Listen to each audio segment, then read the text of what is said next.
the theme from Sears Radio Theater, which will be brought to you Monday through Friday on this station. Today you'll hear a story of the Golden West with Lorne Greene as your host. Tomorrow you can laugh with Andy Griffith as your host for things that are funny.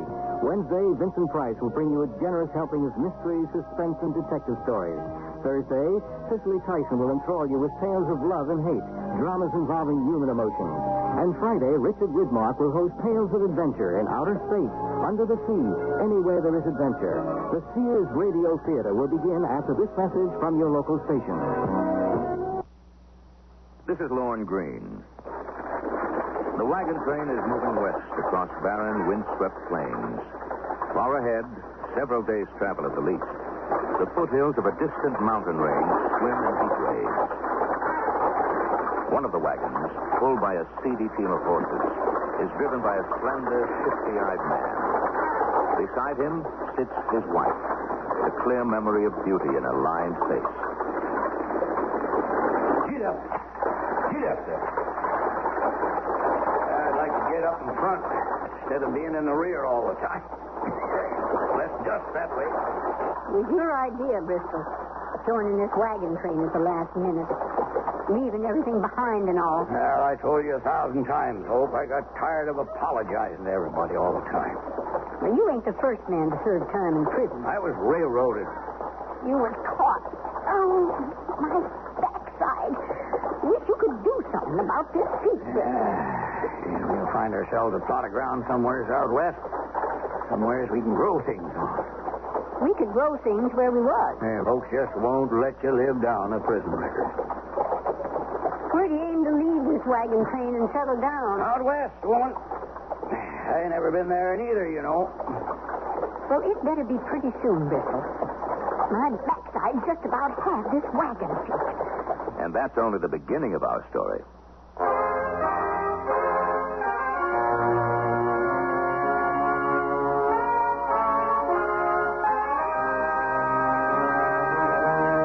Sears Radio Theater, a new adventure in radio listening.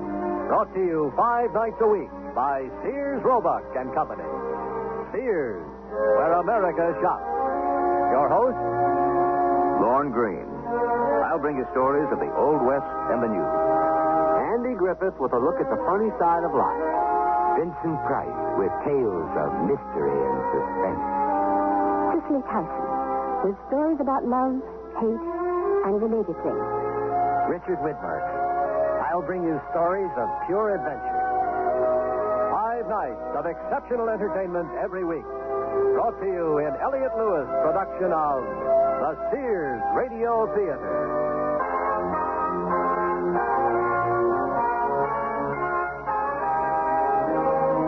Our story, Retribution, by Ted Sherdeman. Our stars, John McIntyre and Jeanette Nolan.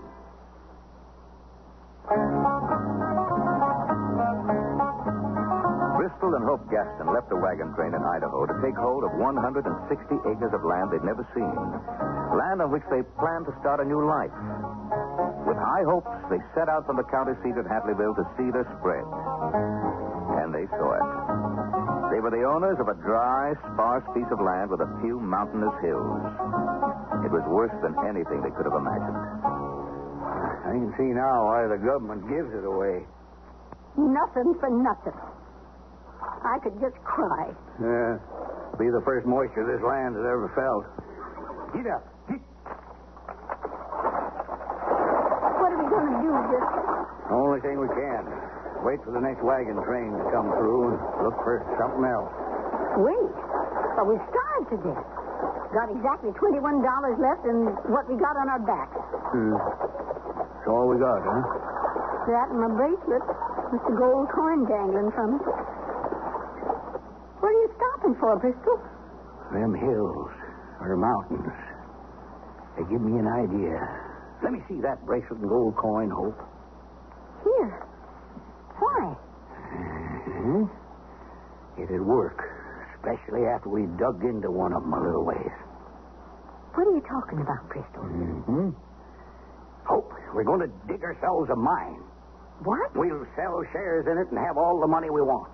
Sell shares? What are you talking about? I'll buy you a bracelet that'll knock 'em dead. Get up, horses. Get up. Why, you turned around. Hang on, Hope, old girl. Take out one of them hills. What for? For mine. That's what for. Bristol, are you all right in the head? I've never been better. We're going to dig into that hill there. And I'm going to cut up the bracelet and the gold coin on it. Stuff the pieces into my shotgun and salt the mine.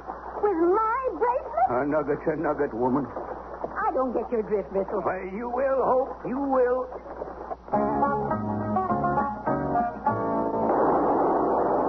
Now, let's see. Take a real expert to tell the difference. Come here. Look at this wall, Hope. You still shooting it? Yeah, all through. Look, I've never been in a gold mine before. like a real load, huh? Whatever a load is, that looks real. Now, to dig a few out of there. Why are you digging them out when you just got them in? To show 'em back in Headleyville. To prove we've struck it rich, woman.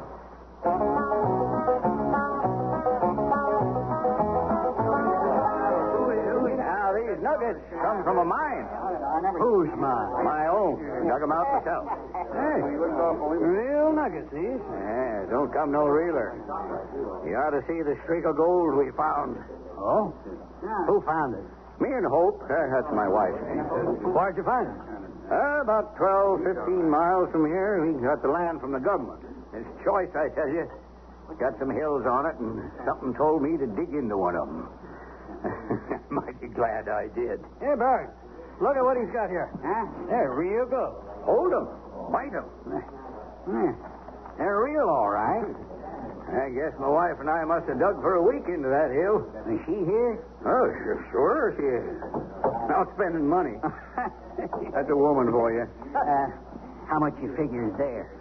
Well, I can calculate about $1 million, but that's just the first vein you found. Well, you think there's more? Well, gotta be.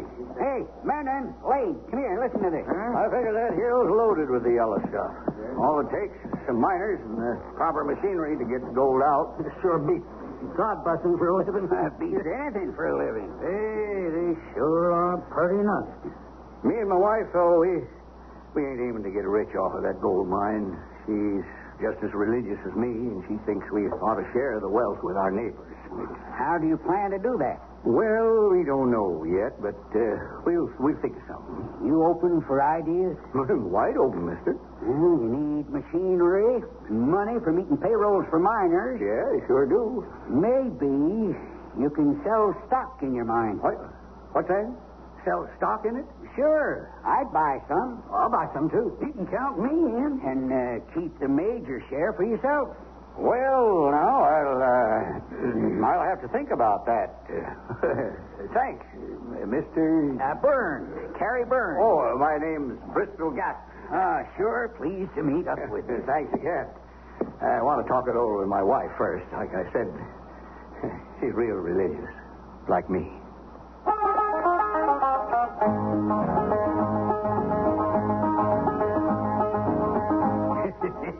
What's so funny? This guy, Terry Byrne, he said to keep the major share of the stock for myself. Well, if I never see that miserable land again, it'll be too soon. Well, I feel the same way, but we'll have to go out there again. We left stuff in the tent. How soon will you start selling stock? When it's printed, Hope. How much is that going to cost? Nothing. Nothing? Since when do printers work for nothing? Well, I'll give the guy a share or two of stock for the job. Oh, but how much will a share be worth? Well, having 160 acres, $10 a share, there's over $1,000, woman. Let's see. 10 times 160. That's near $1,600. Say, what if they find out the mine has been salted? Now, it'll be too late for them. We'll be long gone before then, Hope. $1,600? Oh, I can't wait. There's something you got to remember. Anything, Bristol. What? You're real religious. Me? Yep, you. Me, too. So we go to church tomorrow. I don't remember ever being in church. Well, it's never too late to start. Well, what'll I do? Don't throw your arms around me in public. Is that all? Now, Let's get over to the printers. And remember, you're religious as hell, so act that way in public.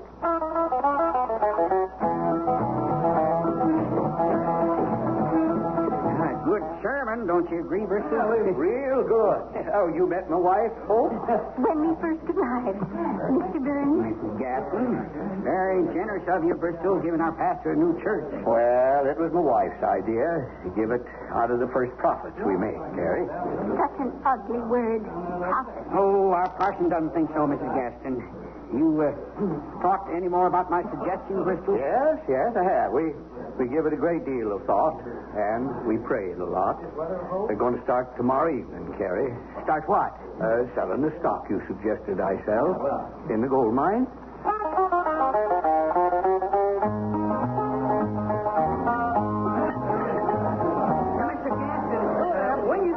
Selling the stock at their gold mine. I sure am hankering to invest. Well, that's fine, Mr. Menon.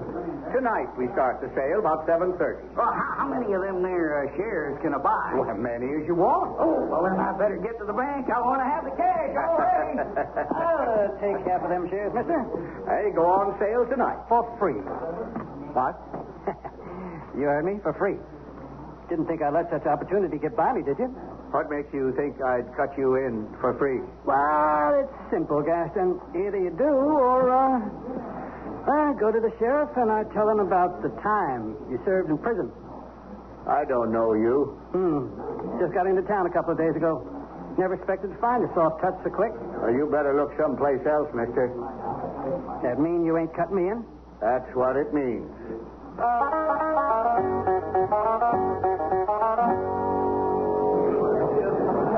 Now, you've seen the nuggets, friends. You know they're pure gold. We need machinery and miners to get the yellow stuff out of the ground. Now, that's all we need. But I ain't got the money, so I'm selling stock in this here mine. Now, Mr. Carrie Burns suggested it. Me and my wife thought about it a lot. But she's a religious woman, as I am a religious man. And we decided to let our neighbors share in the wealth, too. So if you want to buy some shares, just step up here, give your name to my pretty wife, Hope, pay your money, and own a part of Hope's mine. And I hope you'll forgive me for naming it after my wife. Sheriff, can I talk to you? Who are you? My name's Leland Egan. Stranger around here? I got in a couple of days ago, Sheriff. You ain't in line to buy some of that stock, are you? Is that what you wanted to talk about, Mr. Egan? But not exactly. See, I know that fella, Bristol Gaston. He served time for larceny in Joliet prison. That's back in Illinois. I know where it is. How come you know him? Oh, well, sir, I ain't proud of it, but I served time there, too. Uh-huh. Well, I can't stop an ex-con from selling stock in a mine, but I can sure let the folks know he's got a record. Hey, let me through here. Well, let me get by, fellas. What's the matter? What's the trouble? Get up here. It's the sheriff. So the guy talked. We'll leave the sheriff to me. How we doing so far? Sold near $300 worth. We'll sell the rest before I throw with him. Well, now, if you'll just settle down, folks, I got something to tell you. Why? I think you better know before you put all your savings into this gold mine. That man's got a prison record. Yes, sir. Gaston served time in Joliet prison for larceny. Now, wait a minute. Please simmer down. Are you through, Sheriff? I can't stop you unless you break the law, Gaston. But I thought these folks ought to know who they're dealing with. I want the money back. Well, sure thing, brother. Hope, give him his money back. Now, I admit it. Friends, I served time, and I found the Lord while doing it. Married a Christian woman who made it more fervent and lasting than ever before. And that's why, and it's the only reason, why we're selling these shares. Amen. Serving time only paid parts of my debt to society. I'll never be able to pay it all. But selling shares in the mine we found is a start.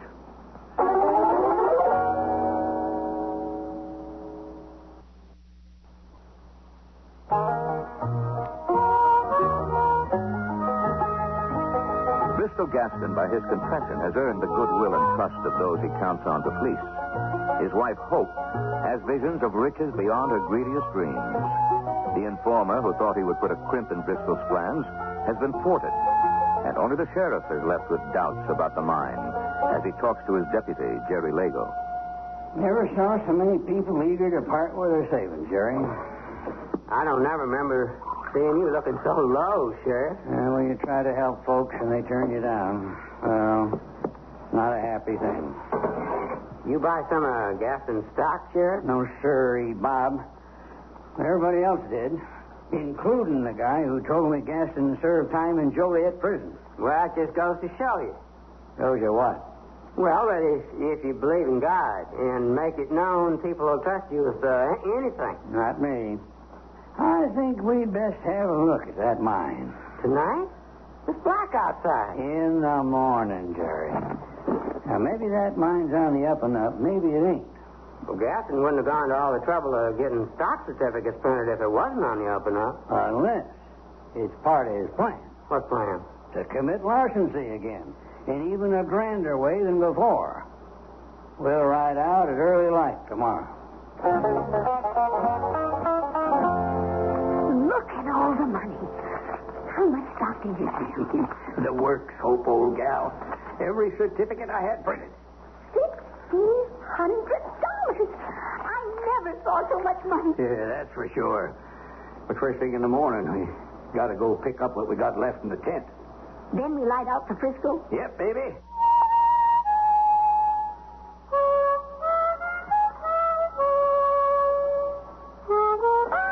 Frisco! Here I come! Oh, there. Oh, you just ain't one to be put off, are you? I just remembered something. Nobody's been in our mine or even knows where it is, except in us. What are you getting at? Oh, thank the Lord. Thanks for reminding me, Lord. You getting religion all of a sudden? Maybe I have. I tell you what we're going to do, Hope. And thank you, Lord, for reminding me. Get up.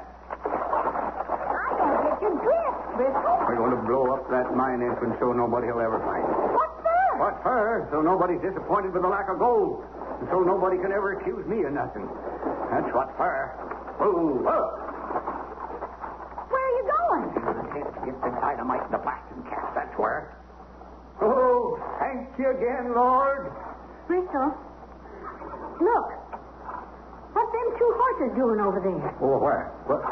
Oh, they're grazing, I guess. But who'd they belong to? Well, maybe they throwed the riders. Yeah, that's what they must have done. Well, shouldn't we look for them? Who? Whoever they throwed. I ain't wasting time looking for nobody. I tell you what. You tie them horses up while I dig the holes for the dynamite. Tie them up? What for? 'Cause maybe we can sell them. Well, we can sure sell them fancy saddles. That's one of the things I always liked about you, Hope, old girl. What, Bristol? Your nose for money. Now, tie up them horses.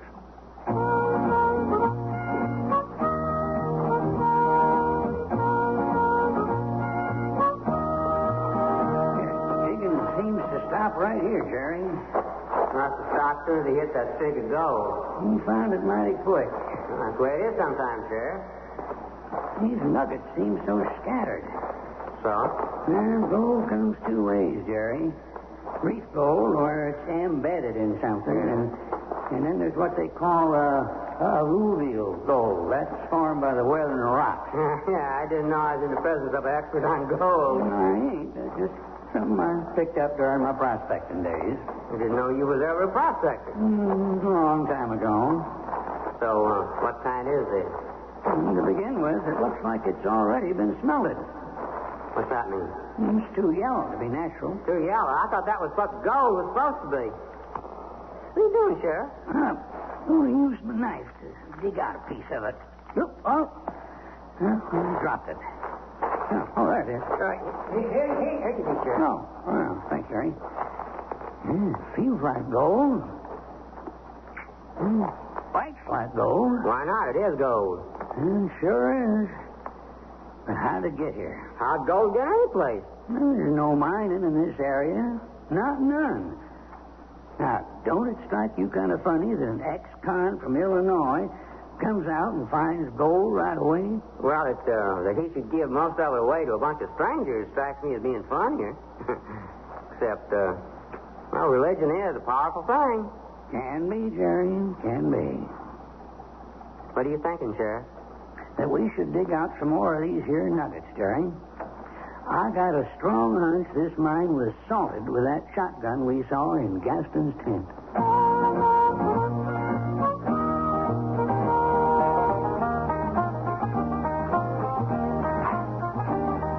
Yeah, that ought to do it. Why'd you dig all them holes for dynamite? Now I run a fuse down.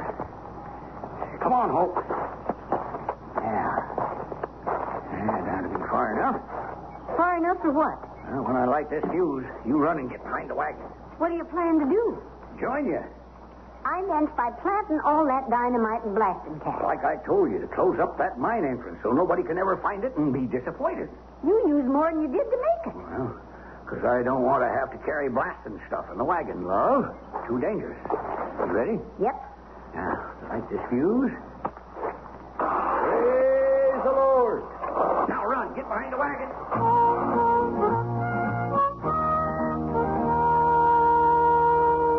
How many more nuggets you gonna need, Sheriff? I think this one does it. Looky there. Yeah, it's a date. 1840 something. Off a gold coin. That's all the proof we need, Jerry. Proof? But this mine was salted. Now, come on. Time to get out of here and ride back to town. Yes, sir.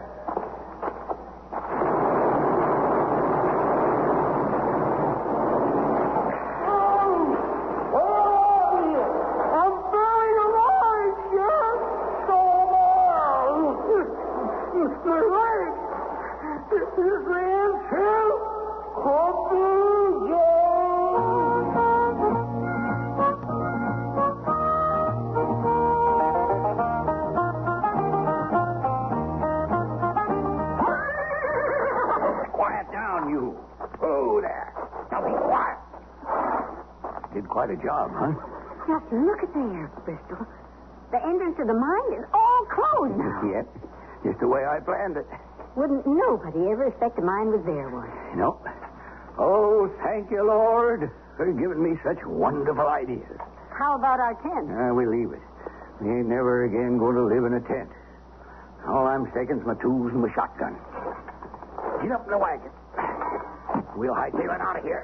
As long as you're on such speaking terms with the Lord, maybe he can do something about that seat. Right, get in there, girl. When you plan to sell them horses tied in the back, Bristol? First town we hit. Get up. We're really on our way to Frisco now? We sure are, doll. Get up there, do you hear? Let's see. $1,600 from the stock. And how much do you think we can get for them horses in their saddles, Bristol? Oh, maybe. What's the matter? Bristol, what's that? Where? Over there. That cloud of dust. What? Oh, riders. Must be 6 or 7 of them. They're coming this way, Bristol. Yeah. There's Carrie Byrne in the lead. Mr. Mellon, Lane, and all men I sold stock to. What are they doing out here? Bristol, what are we going to do? Let me think, woman. The mine entrance is all closed up. Will you let me think? Well, what if they find out what we've done? Will you shut up and let me think?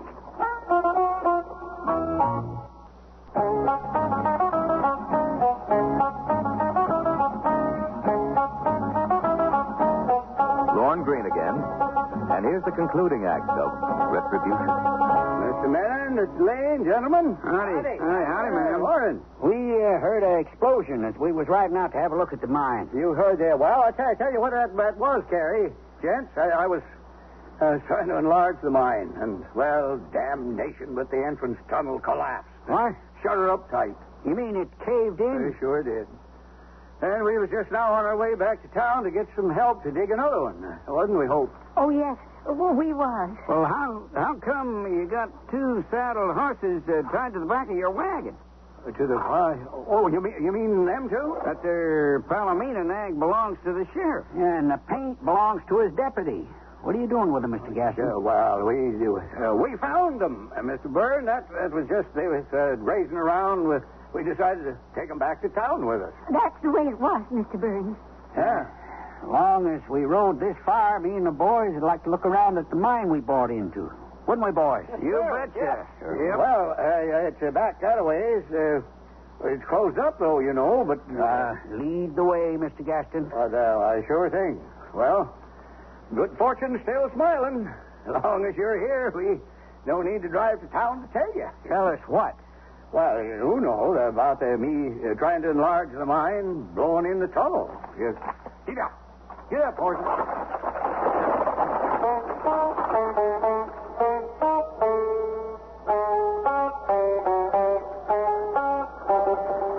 What are we going to do, Bristol? I'll think of something. Maybe we ought to just give the money back. Will you stop nagging me? There's our tent, Mr. Byrne. Oh, I see. Sure, sorry-looking ground, Mr. Byrne. Couldn't support a jackrabbit on it. No wonder the government gives it away. Only way they can get rid of it. That's the mine over there, Mr. Gaston? Yes, sir, Mr. Byrne. Sure, closed up the tunnel into it. Yeah, by trying to enlarge it for the stockholders. Now, just where'd you find them saddle horses, Gaston? I found them right back before you and the others rode up, Mr. Manning. They was just grazing, you know. Ain't that so, Hope? Sure is. Carrie, the sheriff generally leaves word at the jail if he and his deputy are after an outlaw. Ain't been many outlaws since we made him sheriff. Whoa. Help you down from the wagon, Mrs. Gaston? How come you look so nervous, ma'am? Well, way past her time for prayers, Mr. Byrne. Ain't it, Hope? Yes. Indeed it is. You go right in our tent, dear, and get to praying. I sure will. Excuse me, Mr. Burns. And all. Yes, ma'am. She takes her praying real serious, Mr. Sure Byrne. does, Mr. Byrne. And you don't, huh? Why, are you so sure I do? Maybe you better join her then. Well, it's my custom to leave her pray privately. Not much to see of the mine with that tunnel all blocked up. No, Mr. Byrne, but the gold's still in there. Maybe you should come back when I get her opened up again. You got some shovels? Oh, sure. Well, maybe we can start helping dig a new tunnel. Oh, that won't be necessary, Mr. Byrne. Thought you said you was on your way back to town to get some help to dig another one. Oh, when I dig, I was. But to have stockholders doing that kind of work, well, it ain't fitting. Well, if it'll make you feel any better, I'll put it to the boys. Hey, fellas? Yep. Shall we give Mr. Gaston a hand at digging a new tunnel? Yes, okay with me. There's your answer. Now, where are them shovels? Well, I got three's all. Well, three's enough. And the pickaxe. Are they in the tent? Well, no, they're in the wagon. I was taking them to town to show what the diggers needed to bring with them. Well, let's get them. Here you are, boys. I'll take the pickaxe. Right. Okay, men. Shovel for Lane. You. One for me. That leaves none for me to help you with, Gary. Yeah. Now, you can watch, Mr. Gaston. Or wait in the tent where you can do some praying with your wife. Come on, boys. Yeah, okay.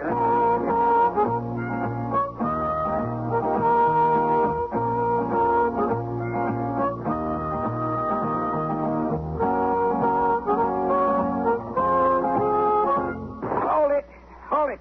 Stop working. You hear that, Menon? I didn't hear nothing, Terry. It seems to me I heard something. There. There, you hear it? Yeah, I heard it that time. Sounded like the sheriff. That's you, Sheriff. Hurry up. Jerry's about gone in. It is the sheriff and his deputy, all right. Menon, you go back to that tent. And if Gaston and his wife try to leave, shoot them. Yes, sir. Dig, boys. Dig fast.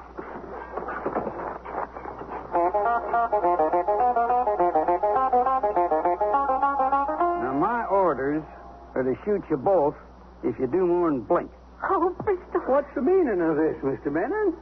Put up that gun you're holding on us. You didn't tell us the sheriff and his deputy was in that mine. What? When you blowed it up. Which is the sheriff and inside. I didn't know they was inside on us. I thought there was something fishy about you just finding their horses out in the prairie. Well, I told you the truth about that. Them horses was grazing. Yeah, You two want to sit down, or you want to go to your maker right now? You're talking to the president of the Hope Mine, Mr. Menon. Then you just sit down, Mr. President. And you too, ma'am.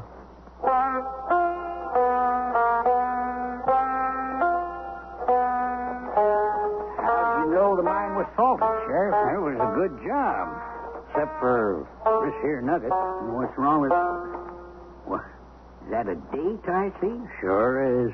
1840-something. The smelting took out the last number. I'll be done. Oh, is Jerry all right? Still unconscious, Sheriff, but you'll survive. Stay here in the tent. Good job, Mr. Menon. Well, thanks, Sheriff. Well, Mr. Gaston, Mrs. Gaston. Sheriff, I had nothing to do with it. Shut up, woman. It was all his idea. Shut up. He took my bracelet with the gold coin on it. What are you trying to do? Get me 10 years? You knew we were in that salted mine when you set off that dynamite, didn't you? I knew nothing of the kind. Honest, I didn't. Well, how come our horses ended up tied behind your wagon? Well, we found them. Rounded them up. We didn't know they was yours, honest. What about the money you took from these men who thought you were on the level? I told him to give it back, Oh, Sheriff. would you please shut up? They'll get it back, ma'am. Don't you worry. How long will they get, Sheriff? Well, Mr. Byrne, it depends on how the judge looks at it. But it ought to add up to quite a few years. Why don't we just hang them now and save the cost of a trial? Because this is a nation of law, Mr. Menon. What's that? That's from inside the mine.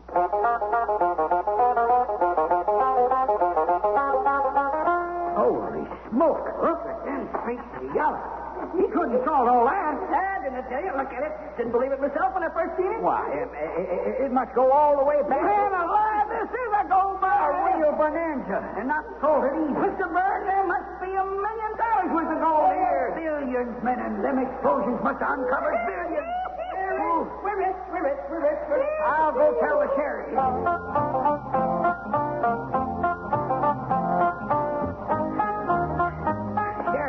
Sheriff, what do you hear? Just heard something interesting from the Gastons here, Mr. Byrne. Oh, nothing as interesting as what I'm here to tell you.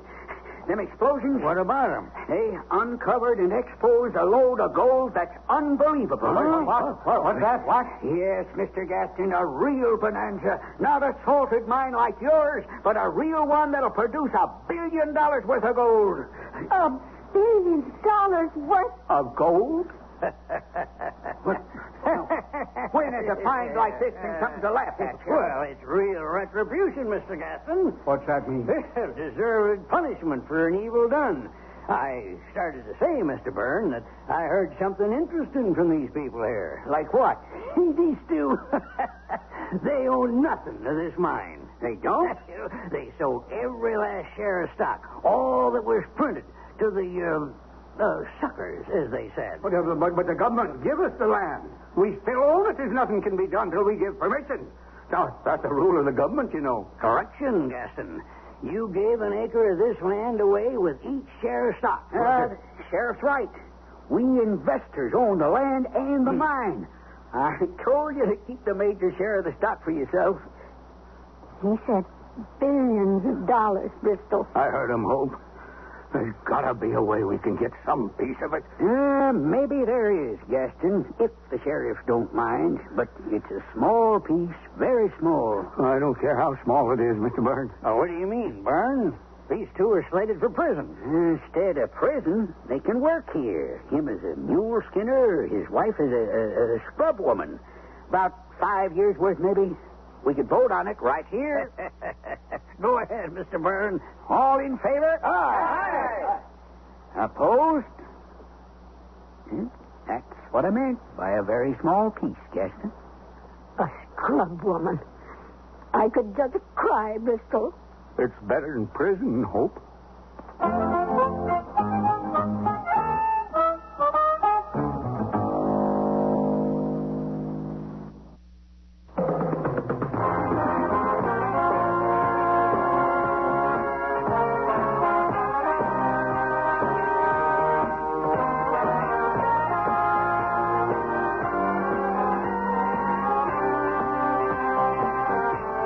listening to Sears Radio Theater, brought to you 5 nights a week by Sears Roebuck and Company.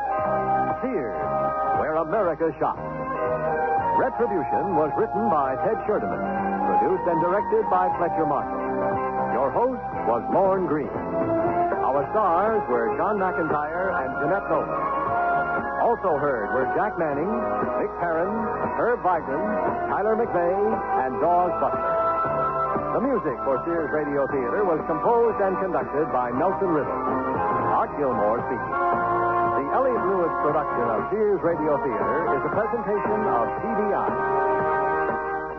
American dollar continues to move lower following a chaotic Monday on the foreign exchanges. This is Doug Poling reporting on the CBS Radio Network. Oil jitters are blamed for today's 10-point decline in the stock market and the activity on the money markets. In Washington, there was talk of some drastic measures unless Iranian oil resumes its flow to this country soon. The dollar opened lower Monday in Tokyo and is opened lower in Tuesday morning's trading, down more than 2 yen. In London Monday, the price of gold soared. Larry Miller has a report. Gold's steady rise in value these past few weeks was apparently just a warm-up for today, because the price of an ounce soared in London to the lofty heights of $246.50. That's about a $15 hike in value over Friday's close. Bullion dealers attribute the increase to speculation that Saudi Arabia is to slow oil production and to the worsening situation in Iran. And Robert Guy, a director of Rothschilds in London, believes the price of gold will continue to gain. I went on record in New York last week at a forum run by the American metal market, and my prediction at that time with gold at $230 was that we should see new highs in gold this year, and I foresaw a range of $262 to $290. I see no reason to change my view on the market. Gold hit its previous record high last November, but fell back after President Carter announced plans to support the dollar on the foreign exchanges. Larry Miller for CBS News, London. More news in a moment. Big news from Amana.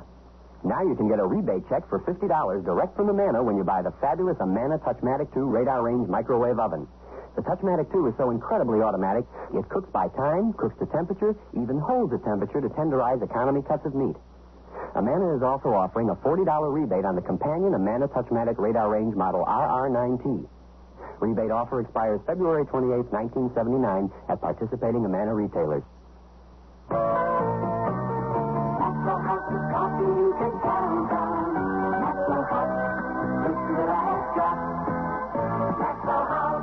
Good morning.